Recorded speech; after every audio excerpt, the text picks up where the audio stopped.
जय श्री कृष्णा, राधे राधे। दोस्तों, आप सभी लोगों का स्वागत है आपकी अपने चैनल सनी वॉइस एकेडमी में। तो दोस्तों, कैसे हैं आप सभी लोग? उम्मीद करते हैं कि आप सभी लोग ठीक होंगे, स्वस्थ होंगे। तो दोस्तों, आज हम लोग बात करने वाले हैं 7 फूल और 7 दीपक का एक ऐसा विशेष उपाय जो उन्होंने आज तक अपनी किसी भी कथा में नहीं बताया था। पूज्य गुरु जी ने कहा है, जब अपने हाथ तंग रह चले जाएं तब रुपए कहीं से हासिल ना हो पाए रहे हों।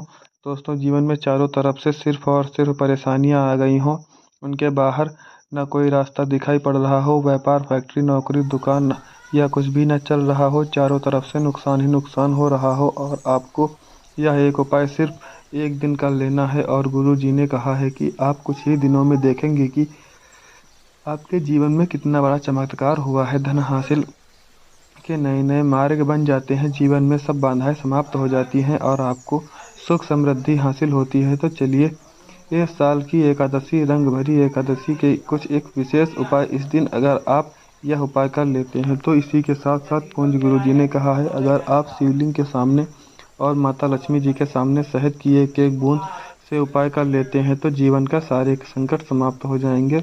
आपकी जो भी मनोकामनाएं हैं इसको लेकर होंगी, वह इस दिन शिवालय में शिवलिंग के सामने जाते ही महादेव वह मनोकामना जरूर परिपूर्ण करेंगे। दोस्तों, ओम नमः शिवाय मंत्र का स्मरण करते हुए शिवलिंग के ऊपर समर्पित कर दीजिए, या फिर किसी भी शिवलिंग पर समर्पित कर रहे हैं तो इसे समर्पित कर दीजिए।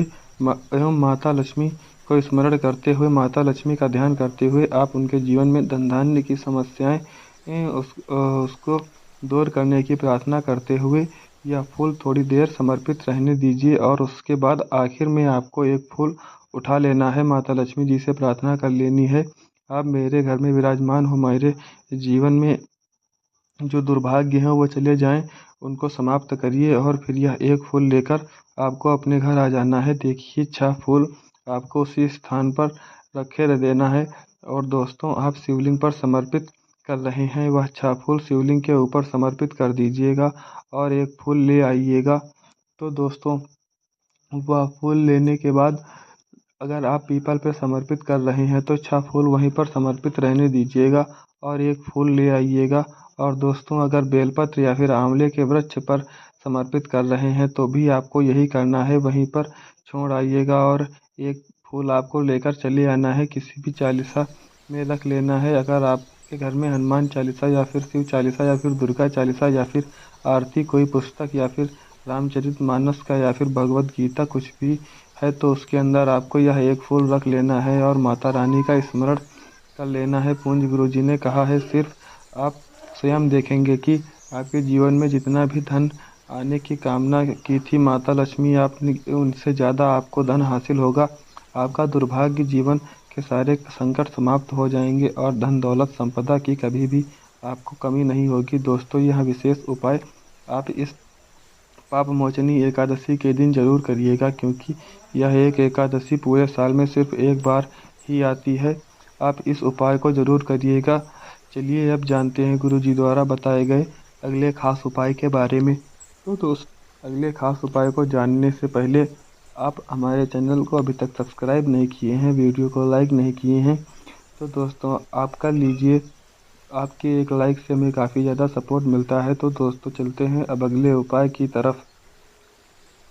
तो दोस्तों, साल में सिर्फ एक बार ही आप यह एकादशी आती है और आपको इस उपाय को करते हैं। देखिए, यह उपाय 2 जगह पर कर सकते हैं। अगर आप एकादशी के दिन माता लक्ष्मी की पूजा करते हैं तो उनके सामने भी यह उपाय कर सकते हैं। अगर आप एकादशी के दिन शिवलिंग के सामने पूजा करते हैं तो उनके सामने भी यह उपाय कर सकते हैं। पहले आप शिवलिंग वाले उपाय को समझ लीजिए।